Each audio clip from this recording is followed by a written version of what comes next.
Im letzten Video haben wir die Position der FDP Brühl zur geplanten Erweiterung des Phantasialands unter die Lupe genommen. Die Liberalen fordern, jetzt handeln, bevor Chancen verloren gehen. Doch wie stehen eigentlich die anderen Parteien in Brühl zu dem Vorhaben? Dieses Mal werfen wir einen Blick auf die CDU, SPD, Grünen und die AfD. Zwischen wirtschaftlichem Aufbruch und ökologischer Verantwortung. Der Streit um das Phantasialand wird zur Grundsatzfrage. Während die FDP mit Nachdruck für die Erweiterung des Phantasialands wirbt, gehen die Meinungen im Brühler Stadtrat weit auseinander. Was sagen die anderen Parteien? Die CDU Brühl macht sich seit Jahren für das Projekt stark. Sie sieht in der Erweiterung eine große Chance für die Stadt. Zitat CDU: Das Phantasialand ist unser größter Arbeitgeber, Tourismusmagnet und ein bedeutender Steuerzahler. Brühl muss jetzt die Voraussetzungen schaffen, damit investiert werden kann. Die CDU unterstützt den Flächentausch mit dem Land NRW.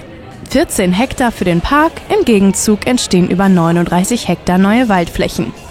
Zitat: Diese Lösung ist wirtschaftlich und ökologisch vertretbar. Wer jetzt blockiert, verspielt Arbeitsplätze und Entwicklung. Die Partei fordert ein schnelles Planungsverfahren und kritisiert die rot-grüne Mehrheit im Stadtrat für den bisherigen Stillstand.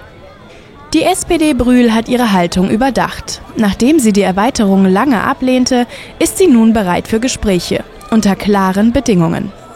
Zitat SPD: Wir sind offen für eine Weiterentwicklung, aber die Interessen von Umwelt, Bürgern und Stadt müssen gewahrt bleiben. Konkret fordert die SPD: Der Ententeich, ein geschütztes Biotop, darf nicht angerührt werden. Kleingärten bleiben erhalten.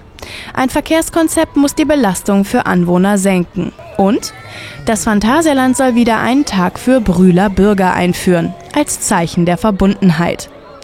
Die SPD will Entwicklung, aber nur, wenn ökologische und soziale Standards eingehalten werden.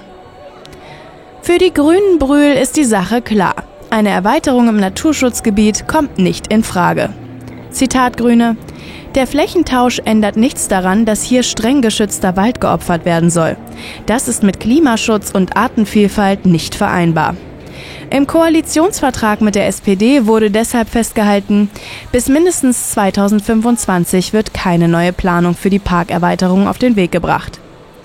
Die Grünen werfen CDU und FDP vor, wirtschaftliche Interessen über den Naturschutz zu stellen und damit einen gefährlichen Präzedenzfall zu schaffen. Zitat: Unsere Verantwortung gilt kommenden Generationen, nicht kurzfristigen Gewinninteressen. Und die AfD Brühl?